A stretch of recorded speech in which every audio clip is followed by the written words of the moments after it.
Magandang araw sa lahat ng tagapakinig dito sa Tamokski TV.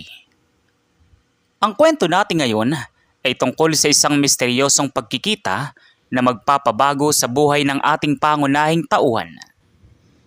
Isang binata ang sumunod sa isang maliit na batang lalaki na pumasok sa isang luma at abandon na bahay kubo sa gitna ng kagubatan sa Davao. Ngunit laking gulat niya sa kanyang nadiskubre. Isang lihim na 10 taon nang nakabaon sa nakaraan at isang katotohanang hindi niya kailanman inasahang makakaharap muli. Ano kaya ang misteryong nagtatago sa loob ng lumang bahay kubo na ito? Pero bago tayo magpatuloy sa ating kwento, maaari po ba akong makahingi ng isang subscribe at like sa kwentong ito? At sana po ay dumating sa inyo ang napakalaking blessings. Kaya hindi ko na po patatagalin ang ating kwento. Tara po at simulan na po natin.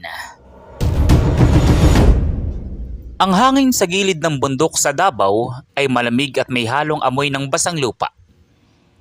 Nakarating si Martin sa isang liblib na barangay upang tingnan ang lupang pinaplano niyang bilhin para sa isang farm resort. 10 taon na ang nakalipas mula nang huli siyang tumapak sa lalawigang ito. Maraming bagay nang nagbago. Ngunit ang mga alaala ng nakaraan ay nananatiling sariwa sa kanyang isip. Samantalang naglalakad siya sa makipot na daan na napapalibutan ng matataas na puno ng saging at niyog. May napansin siyang isang maliit na obheto sa gilid ng damuhan. Lumapit si Martin at pinulot ito. Ito ay isang munting wooden toy car na tila gawa sa kamay. Luma na ito ngunit maayos pa rin ang pagkakagawa. Habang tinititigan niya ang laruan, nakarinig siya ng mabilis na yabag ng mga paa sa tuyong dahon. Nilingon ni Martin ang pinagmulan ng tunog at doon niya nakita ang isang maliit na batang lalaki. Ang bata ay may suot na medyo kupas na kamiseta at shorts. Nakatitig ito sa hawak niyang laruan. "Bata, sa iyo ba ito? Nahulog mo ba ito habang naglalakad ka?" Hindi sumagot ang bata. Tumingin lang ito sa mga mata ni Martin. Kinuha ang laruan mula sa kamay ng binata at mabilis na tumakbo patungo sa masukal na bahagi ng kagubatan. "Hoy, bata! Mag-ingat ka dyan! Masukal ang daan dyan!" Dahil sa pag-aalala na baka mapahamak ang bata sa loob ng kagubatan, nagdesisyon si Martin na sundan ito. Ang daan na hindi patag at puno ng mga ugat ng puno. Mahirap sundan ang mabilis na hakbang ng bata, ngunit hindi ito nawawala sa paningin ni Martin. Pagkalipas ng ilang minutong paglalakad ng malalim sa gubat, huminto ang bata sa harap ng isang nakatagong kubo. Ang bahay kubo ay tila matagal nang hindi naaalagaan. Ang mga kawayan ay medyo maitim na dahil sa panahon at ang bubong na pawid ay may mga bahaging sira-sira na. Napapalibutan ito ng matataas na halaman kaya hindi ito madaling makita mula sa pangunahing kalsada. Nakita ni Martin na pumasok ang batang lalaki sa pinto ng kubo na bagyang nakatagilid. "May tao ba rito? Magandang araw po. Sinundan ko lang po ang batang pumasok dito. Baka po kasi mapahamak." Walang sumagot mula sa loob. Ang paligid ay napakatahimik. Maliban sa huni ng mga ibon at ang kaluskos ng mga dahon sa hangin. Unti-unting lumapit si Martin sa hagdan ng kawayan. Ang bawat akbang niya ay gumagawa ng munting tunog sa lumang kahoy. Pag-akyat niya sa balkonahe, dahan-dahan niyang itinulak ang pinto. Ang loob ng kubo ay payak lamang. May isang lumang mesa, ilang upuan, at sa sulok ay may isang kortina na naghihiwalay sa silid tulugan. Doon sa sulok ng silid, nakatayo ang batang lalaki. Nakatitig sa kanya habang nakahawak sa isang babaeng nakatalikod at may inaayos sa ibabaw ng kabinet. Patawad po sa pagpasok ng walang paalam. Nakita ko kasi ang bata na pumasok dito at..." Nahinto sa pagtatrabaho ang babae nang marinig ang boses ni Martin. Dahan-dahan itong humarap. Ang liwanag mula sa bintana ay tumama sa kanyang mukha. Nang magkatinginan ang dalawa, tila huminto ang ikot ng mundo para kay Martin. Ang babaeng nakatayo sa kanyang harap ay ang taong gabi-gabi niyang naaalala sa loob ng 10 taon. Ang babaeng bigla na lamang nawala ng walang paalam noong panahong nalaman nilang magkakaroon na sila ng pamilya. Mariel? Ikaw ba yan? Martin? Paano mo nahanap ang lugar na ito? Ang boses ni Mariel ay may halong gulat at takot. Hindi makapaniwala si Martin sa kanyang nakikita. Ang babaeng pinahanap niya sa buong rehiyon 10 taon na ang nakakaraan ay nakatayo ngayon sa kanyang harap. Buhay at kasama ang batang lalaki na umahawak sa laylayan ng kanyang damit. 10 taon, Mariel. 10 taon kitang hinanap. Bakit ka umalis? At kaninong bata ito? Martin, pakiusap. Huwag ka muna magtanong. Hindi mo naiintindihan ang mga nangyayari. Lumapit si Martin ng ilang akbang. Ngunit dahan-dahang itinulak ni Mariel ang bata sa kanyang likuran upang protektahan ito. Ang kilos na iyon ay nagdulot ng malalim na pagtataka at kirot sa puso ni Martin. Siya ba? Siya ba ang anak natin? Ang batang dinadala mo nung huli tayo magkita? Bago pa makasagot si Mariel, nakarinig sila ng mabibigat na yabag ng paa sa labas ng kubo, papalapit sa hagdanan. Ang mukha ni Mariel ay napalitan ng labis na kaba at pag-aalala. Kailangan mo nang umalis ngayon din. Hindi ka dapat makita rito ng kahit sino, Martin. Mabilis na pinalipat ni Mariel si Martin sa likod ng lumang aparador na nakatayo sa gilid ng padera. Ang kanyang mga kamay ay nanginginig habang ay tinutulak ang binata upang magtago. Manahimik ka lang dyan, Martin. Pakiusap, huwag kang gagawa ng kahit anong ingay kung gusto mong umalis ng buhay sa lugar na ito. Bago pa man makapagtanong si Martin, bumukas ang pinto ng kubo. Pumasok ang isang matandang lalaki na may dalang bakol na naglalaman ng mga gulay at root crops. Ito ay si Tio Berto, ang matandang nakatira sa ibabang bahagi ng burol na siyang nagpapadala ng pagkain sa kanila. Mariel, iha, nagdala ko ng kaunting kamote at gulay mula sa taniman. Kamusta ang lagay niyo rito ni Salde? Maayos naman po, Tio Berto. Maraming salamat po sa patuloy ninyong pagtulong sa amin. Napatingin si Tio Berto sa paligid ng kubo. Pansin ng matanda na tila balisa ang kilos ni Mariel at nakatayo si Saldi sa harap ng aparador na para bang may tinatakpan. May problema ba, iha? Parang may iba sa pakiramdam ng bahay ngayon. May pumasok ba rito? Wala po, Tio. Medyo masama lang po ang pakiramdam ko kaya nagulat ako nang pumasok kayo. Sige, mag-iingat kayo palagi.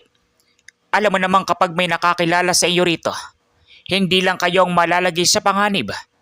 Ang mga taong naghahanap sa inyo noon ay may mga tauhan pa rin hanggang ngayon sa bayan.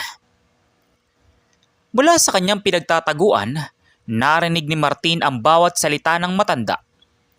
Tila lalong lumalim ang misteryo sa kanyang isip. Sino ang mga taong naghahanap kay Mariela? At bakit kailangan niyang magtago sa isang liblib na bahagi ng Davao sa loob ng 10 taon? Samantala, pagkalipas ng ilang minuto at pagkatapos maiwan ang mga pagkain, nagpaalam na rin si Tio Berto upang bumalik sa kanyang sakahan. Nang makasigurong malayo ng matanda, lumabas si Martin mula sa likod ng aparador. Mariel, ipaliwanag mo sa akin ang lahat. Sino naghahanap sa inyo? Bakit ka nagtatago ng ganito? Humarap si Mariel kay Martin habang ang mga mata nito ay puno ng luha.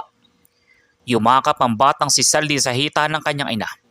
Halatang natatakot sa tensyon sa loob ng silid. Nung nalaman kong buntis ako 10 taon nang nakakaraan, pabalik ka na noon sa Maynila para sa negosyo ng pamilya mo. Araw bago ka umalis, dumating ang pamilya mo sa bahay ko. Ang pamilya ko? Si Papa? Ang ama mo. Sinabi niya sa akin na gigibaing lubos ang buhay mo at ang hinaharap mo kung magpapatuloy ang relasyon natin. Ngunit hindi lang ngayon, Martin. May natuklasan akong mas malalim na lihim tungkol sa ari-arian na hinahawakan ng pamilya mo noon dito sa Davao. Isang lihim na ayaw nilang lumabas kahit kailan. Anong lihim? Walang anumang masamang ginagawa ang pamilya ko. Bago ako makapagsalita noon, pinagbantaan nilang buhay ng sanggol sa tiyan ko. Napilitan akong tumakbo at magtago rito sa tulong ng ilang taong may mabuting kalooban. Ginawa kong lahat para protektahan ang anak natin. Napatingin si Martin sa batang si Saldi. Ang bata ay may mga matang hawig na hawig sa kanyang sariling mga mata. Ang galit at pagtataka sa puso ni Martin ay unti-unting napalitan ng matinding habag at pagmamahal para sa bata at kay Mariel. Saldi, siyang anak ko. 7 taon na siya. 7 taon na si Saldi. Isinilang ko siya rito sa bundok.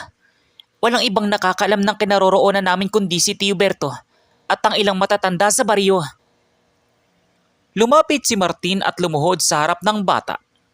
Kinuha niya ang wooden toy car sa kanyang bulsa at muling inabot ito kay Saldi. Saldi, ako ang papa mo. Tumingin si Saldi kay Mariel na para bang naghahatid ng tanong kung ligtas bang tanggapin ang laruan. Tumango si Mariel habang patuloy sa pag-agos ang kanyang mga luwa. Dahan-dahang inabot ng bata ang laruan at sa kauna-una ang pagkakataon ay ngumiti ito kay Martin. Papa? Sabi ni Saldi. Yumakap si Martin sa bata habang naninikip ang kanyang dibdib sa halo-halong emosyon. Ngunit sa gitna ng emosyonal na sandaling ito, biglang nakarinig sila ng tunog ng makina ng sasakyan na uminto sa ibaba ng burol. Isang bagay na halos hindi kailanman nangyayari sa liblib na daan ng iyon. Hindi maaari. Natagpuan na ba nila tayo? Anong panganib ang darating sa kanilang pamilya? Sino ang mga taong nasa loob ng sasakyan? Mabilis na pinalapit ni Mariel si Saldi sa kanyang tabi habang ang matinding kaba ay malinaw na nakikita sa kanyang mukha. Lumapit si Martin sa may bintana upang sipating kung sino ang mga dumating. Mula sa pagitan ng mga pader na kawayan, nakita ni Martin ang isang itim na SUV na nakatigil sa ibaba ng maliit na kalsada. Bumaba mula rito ang isang matandang lalaking may hawak na tungkod, kasama ang 2 kalalakihang nakabarong. Hindi ako makapaniwala. Si Tio Ramon? Gulat na sabi ni Martin nang makita ang mga bumaba. Siya ang taong nagbanta sa akin 10 taon na nakakaraan, Martin. Siya ang ayaw na makabalik ako sa buhay mo dahil sa natuklasan ko sa mga papeles ng pamilya ninyo. Ano ba talaga natuklasan mo, Mariel? Bakit ganito na lamang ang takot mo sa kanya? 10 taon nang nakakaraan. Bago ko umalis, nakakita ko ng mga dokumento sa lumang opisina ng pamilya mo rito sa Davao. Ang lupang kinatatayuan ng farm resort na binabalak mong bilhin ay hindi pala sa pamilya ninyo. Ang tunay na may-ari ng malawak na lupaing ito ay ang pamilya ng aking mga magulang. Inagawa ito na Ramon gamit ang mga peking perma ng bata pa ako. Tila nabuhusan ng malamig na tubig si Martin sa kanyang narinig. Ang tiyuhin niyang si Ramon na palaging nagmamagandang loob sa kanya ay may madilim palang nakaraan at ginamit ang kapangyarihan upang agawin ang pamana para kay Mariel. Kaya pala nung sinabi kong babalik ako sa Davao para tingnan ang lupang ito, pilit niya akong pinipigilan. Ayaw niyang makarating ako rito dahil matutuklasan ko ang katotohanan. Habang nag-uusap ang dalawa, nakarinig sila ng mga akbang na papakyat sa burol. Mabilis na nagdesisyon si Martin. Mariel, dumaan kayo ni Saldi sa likurang pinto. May maliit na daanan sa likod ng kubo patungo sa ilog.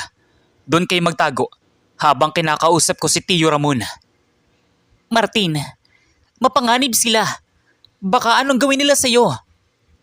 Huwag kang mag-alala sa akin. Hindi ako sasaktan ni Tio Ramon nang walang malinaw na dahilan. Ang mahalaga ay makalayo kayo ni Saldi. Ako ang haharap sa kanya. Hinalikan ni Martin ang noo ng kanyang anak at dahan-dahang itinulak si Mariel patungo sa likurang pinto. Nang makalabas ang dalawa, inayos ni Martin ang kanyang sarili at tumarap sa pintuan ng kubo. Bumukas ang pinto at pumasok si Don Ramon kasama ang dalawa nitong tauhan. Laking gulat ng matanda nang hindi si Mariel ang kanyang nadatnan, kundi ang kanyang pamangkin na si Martin. Martin, anong ginagawa mo rito sa luma at mababang lugar na ito? Yun din ang gusto kong itanong sa inyo, Tio Ramon. Anong ginagawa niyo sa isang liblib na bahagi ng Davao kung saan nakatira ang babaeng pinalayas niyo 10 taon nang nakakaraan? Bagyang nagbago ang mukha ni Don Ramon. Ngunit mabilis nitong nabawi ang kanyang kalmado at seryosong hitsura. Nakita mo na pala siya. Hindi mo naintindihan ng mga bagay-bagay, Martin. Ang babaeng iyon ay isang banta sa ating pamilya at sa negosyong itinaguyod ng mga magulang mo. Talaga ba? O banta siya sa mga kasalanang ginawa mo, Tiyo? Alam ko ng lahat. Alam ko na ang tungkol sa titulo ng lupa at ang ginawa mong pag-agaw sa pamana ng pamilya ni Mariel. Masyado kang padalos-dalos, pamangkin. Ang negosyo ay negosyo. Walang ligor ang emosyon sa mundong ginagalawan natin. Kung mananatili ka sa panig ng babaeng iyon, mawawala sa iyo ang lahat ng pinaghirapan mo sa Maynila. Mas gusto ko pang mawala ang lahat sa akin kaysa maging bahagi ng kabuluan ng ginawa mo. Nasaan ang konsensya mo, Tiyo? May anak kami ni Mariel at 7 taon silang nagtiis sa lugar na ito dahil sa mga pagbabanta mo. Tumingin si Don Ramon sa dalawa nitong tauhan at nagbigay ng isang tahimik na senyas. Pinalibutan ng dalawang lalaki si Martin. Patawad, Martin. Ngunit hindi ko hahayaang sirain ng isang lumang kwento ang lahat ng itinayo ko sa loob ng maraming taon. Hanapin niyong babae at ang bata! Naging mabilis sa mga pangyayari. Sinubukan ni Martin na pigilan ang mga tauhan ni Don Ramon, ngunit pinalibutan siya ng mga ito. Magagapi kaya ni Martin ang mga tauhan ng kanyang tiyuhin at makakatakas kaya sina Mariel at Saldi sa gubat. Sa loob ng lumang bahay kubo, naging mabilis sa mga kaganapan. Nang magsimulang humakbang ang dalawang lalaki patungo sa pinto upang sundan sina Mariel, mabilis na umarang si Martin sa pinto at itinulak ang isa sa mga ito. Walang akbang palabas ng pintong ito. Hindi ko hayaang saktan yung pamilya ko. Hawakan niyo siya. Huwag niyong hayaang makialam ang batang iyan. Sinubukan ng dalawang lalaki na hawakan ang mga kamay ni Martin. Bagamat mas marami ang kalaban, buo ang determinasyon ni Martin na ipagtanggol ang kanyang mag-ina. Nagkaroon ng matinding tulakan sa loob ng maliit na kubo na naging dahilan upang mabagsak ang lumang mesa at ilang mga kagamitan. Habang nangyayari ang kaguluhan sa loob ng kubo, mabilis namang tumakbo si Mariel hawak ang kamay ng batang si Saldi sa gitna ng masukal na halamanan. Ang daan patungo sa ilog ay madulas dahil sa mga basang dahon at ugat ng puno. Mama, natatakot po ako. Nasaan na po si Papa? Huwag kang matakot, anak. Kasama natin si Papa at ginagawa niyang lahat para maging ligtas tayo. Bilisan lang natin ang paglakad. Ngunit dahil sa kagubatan, hindi mabilis ang kanilang pagtakas. Sa kalagitnaan ng kanilang paglalakad, nakarinig si Mariel ng mga yabag mula sa kanilang likuran. Sa pag-aakalang ang mga tauhan iyon ni Don Ramon, nagtago sila sa likod ng isang malaking punong balete. Lumabas mula sa mga halamanan ng isang kakilalang mukha, si Tio Berto, na may dalang lumang bulo at kasama ang 2 batang kalalakihan mula sa ibabang baryo. Mariel, dito kayo. Narinig namin ang mga sasakyan sa ibaba at nalaman kong may masamang nangyayari. Nasaan si Martin? Tio Berto, nasa loob po siya ng kubo. Hinaharang niya mga tauhan ng tiyuhin niya upang makatakas kami ni Saldi. Kayo ng 2 sumama sa kanila patungo sa kapitan ng barangay. Tumawag kayo ng mga pulis Ako ang pupunta sa kubo para tulungan si Martin. Samantala, sa loob ng bahay kubo, nadaganan ng 2 tauhan si Martin sa sahig. Ngunit sa kabila ng galos sa kanyang muka, nanatiling matatag ang tingin niya sa kanyang Tiyo Ramon. Kahit anong gawin mo, Tiyo Ramon, hindi na mababago ang katotohanan. Nakahanda akong dali ng kasong ito sa korte. May mga lumang dokumento at ebidensya pa rin naiwan sa mga pampublikong tanggapan dito sa Davao. Nagkakamali ka, Martin. Walang maniniwala sa isang babaeng nagtatago sa bundok sa loob ng 10 taon laban sa pangalan ng ating pamilya. Bago pa man makapagsalita muli si Don Ramon, biglang bumukas ang pinto at pumasok si Tio Berto kasama ang ilang matatandang residente ng baryo na may bitbit na mga flashlight at mga kagamitan sa bukid. Bitiwan niyo ang binatang iyan. Hindi niyo pwedeng gawa ng masama ang kahit sino rito sa aming lugar. Sigaw ni Tio Berto. Nagulat sina Don Ramon at ang kanyang mga tauhan sa biglang pagdating ng mga residente ng barangay. Napansin ni Don Ramon na tumitindi ng atensyon ng mga tao sa lugar at hindi na nila hawak ang sitwasyon. Wala kayong alam sa nangyayari rito. Isang pampamilyang usapin ito. Usapin man ng pamilya o hindi, hindi namin nahayaang may masaktan dito. Tumawag na kami ng mga otoridad at pakiat na sila rito. Ngayon din. Nang marinig ang tungkol sa mga pulis, unti-unting naging balisa ang 2 tauhan ni Don Ramon. Alam nilang kapag nakarating ang usapin sa mga pulis, lalabas ang lahat ng mga iligal na ginawa ng kanilang amo sa nakaraan. Mga walang kwenta! Bitiwan niyo siya! Umalis na tayo rito! Dahan-dahang tumayo si Martin habang pinupunasan ng sugat sa kanyang labi. Tinitigan niya ang kanyang tiyuhin ng may buong katatagan. Tapos na ang panahon ng pagtatago at pananakot, Tiyo Ramon. Haharapin natin ito sa tamang proseso ng batas. Napaatras si Don Ramon at ang kanyang mga tauhan habang dahan-dahang lumalabas ng bahay kubo. Napapalibutan ng mga residenteng galit sa kanilang ginawang pagbabanta.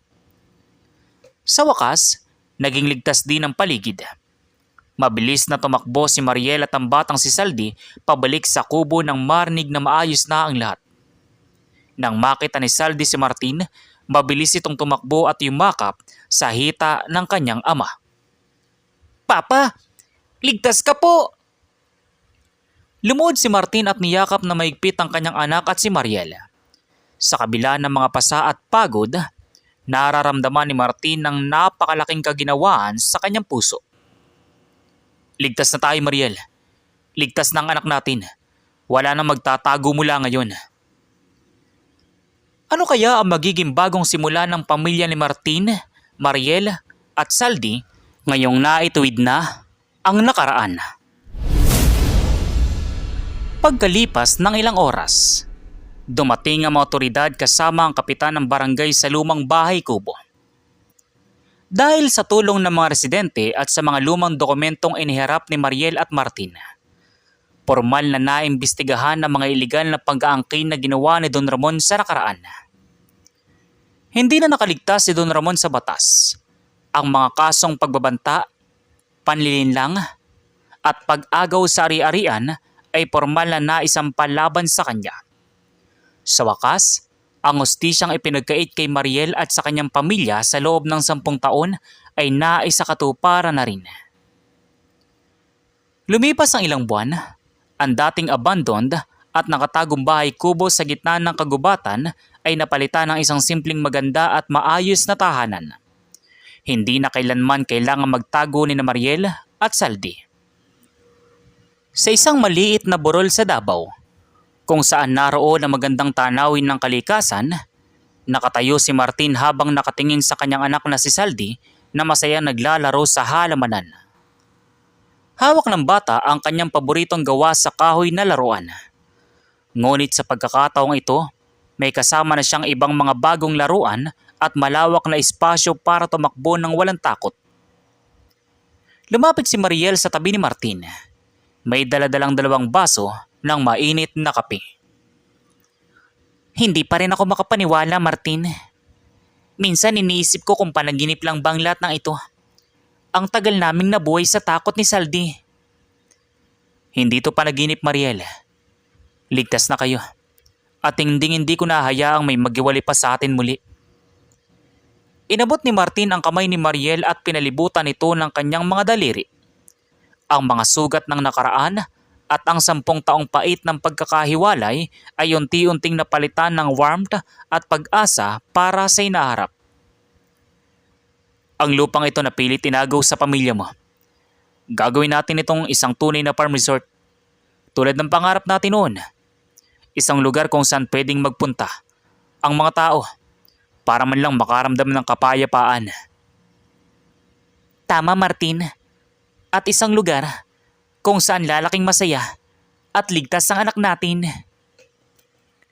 Lumapit si Saldi na tumatakbo mula sa taniman.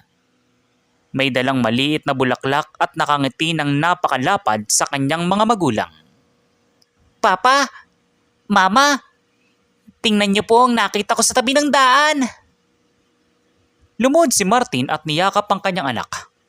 Habang si Mariel naman ay nakangiting humawak sa balikat ng dalawa. Mula sa malayo, nakatanaw si Tio Berto habang nakangiti. Masaya para sa pamilyang pinalad na makakita ng liwanag matapos ang mahabang dilim. Ang kwento ni Martin at Mariel ay isang pagpapaalala na kahit gaano katagal maikubli ang katotohanan at kahit gaano kalalim ang lihim sa nakaraan, ang pag-ibig, katarungan at paninindigan sa pamilya ay laging makakahanap ng daan patungo sa liwanag. Dito nagtatapos ang ating kwento dito sa Tamokski TV. Maraming salamat po sa inyong pagsama at pagsubaybay mula part 1 hanggang part 5. Sana ay nagustuhan nyo ang kwentong ito. Huwag niyo pong kalimutang mag-comment ng inyong mga saloobin, mag-like at mag-subscribe para sa marami pang kapanapanabik na mga kwento araw-araw. Pagpalain po tayong lahat ng may kapal. So once again, inuulit ko pong muli. Ako po si Tamokski TV. Kita-kita po tayong muli sa mga susunod pa nating maraming mga kwento. Thank you and God bless you all. Peace out.